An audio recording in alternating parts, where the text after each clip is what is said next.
I took pictures of my shiny head, uploaded on OnlyFans, and now I'm a millionaire. Jokes aside, in just 3 months, we built an AI startup that generated over $500,000 in revenue. Why did I go bald, and how is this all related?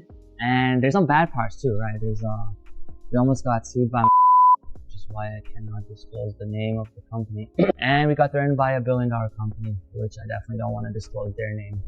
Okay, the biggest thing you're wondering is like, why is this dude bald? Like, how is building a startup and how is being just a random bald weirdo interlinked? So everything started when we first started working on this project together. One of my friends, he makes videos for us, and he was making a vlog for our startup, and we wanted to make it go viral.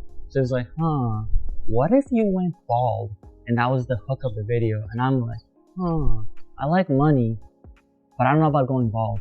So I thought about it for a few days, and it made me realize, like, my entire life, my hair has been something I've been super insecure about, like, to an almost degree where I feel like it takes up a way too much percentage of my thoughts. So as a kid, no, I wasn't bald as a kid. But as a kid, I had way too much hair. Yeah, hard to believe, too little, too much. But as a kid, I had way too much hair. And it was always going in all these different places. And I kind of felt good about it. Because, you know, I'm like super saiyan. Yeah, I got the Goku thing going. But like over time, every day in class, I'd go and everyone would be like, look at my hair. Why is it so oily? Why is it everywhere? I'd have acne because of my hair generating it. Going to a haircut, going to a barber was super annoying. Especially in India where the barber just stared at me and like did stuff. But I was always insecure about it. And I realized it was something that also had to do with my ego. It was because I was insecure about it, it was like a part of my identity. And that identity kept me back in life for such a long time and kept me from honestly going places, like limiting myself. And I realized, what if I just cut it all away? What if I took my life in my own hands and I put my entire worth, my entire self into something? And if that video went viral, that would help a lot, right?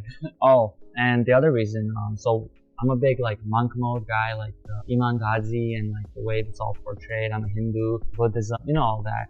And I was like, I was also very insecure about like relationships and dating. Like everyone always seems to have one. Always everyone like how good it is, how happy it is. For me personally, yeah, I've been a loner my whole life. I think I always strive to just look for friends. Like I always wanted just friends and someone to talk to. But I'm a human male, right? So it's like if the thoughts came to me. And something I recently came up with was, until I meet my goals or until I'm 23, I'm not even gonna think about it. So I wanted to go monk mode, and what better way to repel girls than by just shaving your entire head off, right? So yeah, just one day, all the boys pulled up, it was we got the chips and cookies, and we all just like watched me go bald. Ready? And it was actually pretty funny though, because I just shaved midway. Easy, man. Wait, you don't even need a laugh on this.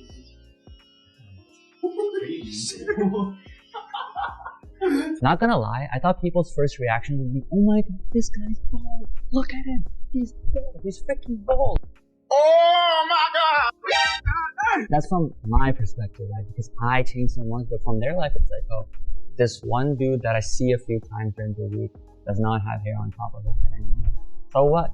And that's literally most of people's reactions. Now, it did help me filter those who were true friends and truly like me, and those friends who judged me and were there just for the shallow. I realized my true friends actually questioned me, like, why you went bald. It might seem counterproductive, like, why are they questioning you? But those are what true friends do. They ask you, they help you to things. And a lot of my friends were like, oh, you look good before. Even though I thought it looked like the ugliest piece of trash that existed. But they said, you look decent before. Why did you just do this radical thing when there was nothing needed to be done? Yeah, and then those people that were just like, you're bald? They're also very respectful because they're not going to treat me differently now that I'm bald. Obviously, I don't know what's going on inside their head, so I can't talk about it. But sometimes I feel like the other people just don't want to, if they don't acknowledge it or they don't even want to talk to you about it, they're like, they don't care that much about you, right?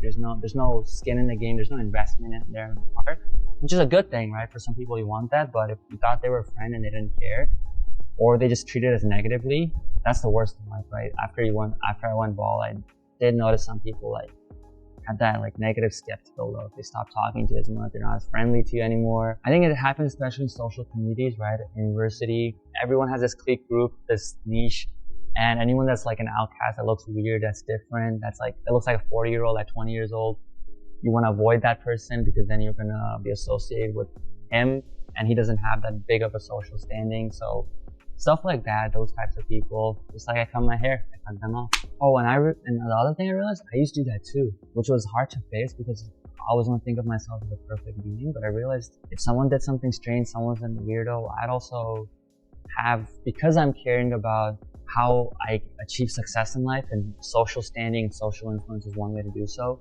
I'll look at those people differently and I wonder, like, what's wrong with him? Is he going to lead to me having less business connections, school connections? Yeah, that was a big part of me facing myself too. When you do something radical, you begin to empathize with those people. So now if I go somewhere and I see another bald guy, it's like, yeah, bro, my bald brother. Yeah, but no, we don't butt heads, and it's just like you look at them, you like look in their eyes and you see why they did it, you did it, and you just nod. And this brings me to how it's helping me.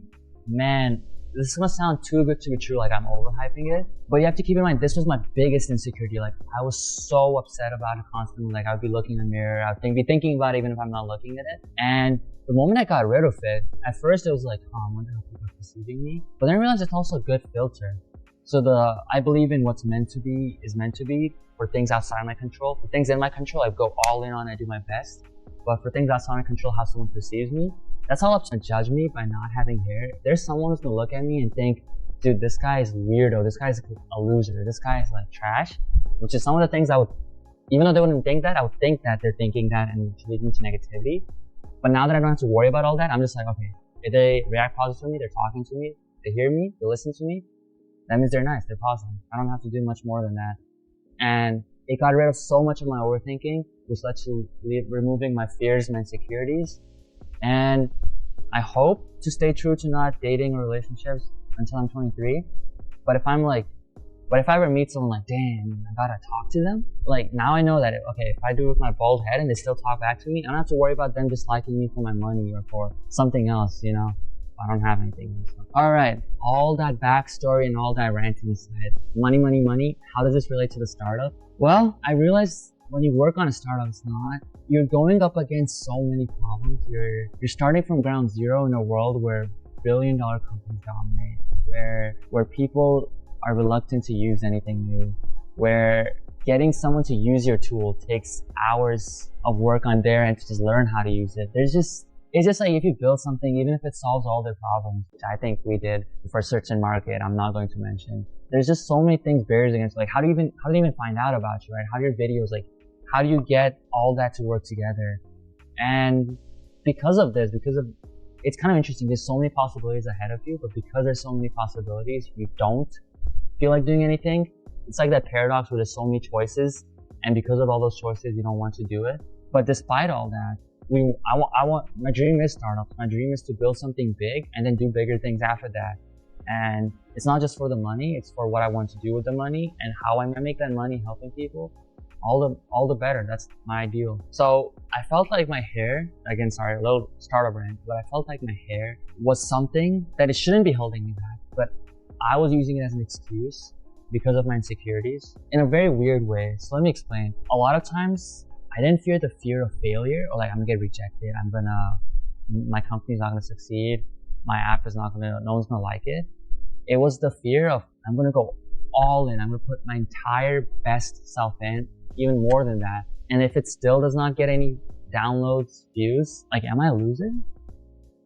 Like, I've just proven to the world that I'm a loser if that happens. So just that possibility, like that one possibility that would have never even happened, I would have not put all my in. I would have like made a crappy like design for the app. I would have not built all the features I'd wanted to. I'd be like, it should sell by its own on its own. If it doesn't sell by this much, it's not good enough. I do all that, and then the app wouldn't get that many downloads. And this is coming from someone who's been building apps since 9th grade. I started coding when I was 10 years old, like in 5th grade, but then I started getting serious about trying to monetize and productize it. At 9th grade, I had Flappy Harambe, I had a fitness coach app. I had an app that helped people in India that got like 50,000 downloads.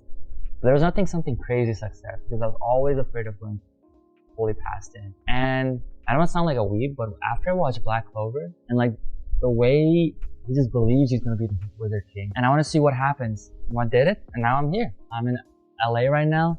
I was in downtown Brooklyn. Yeah, I get to do amazing things. My possibilities there's more doors open.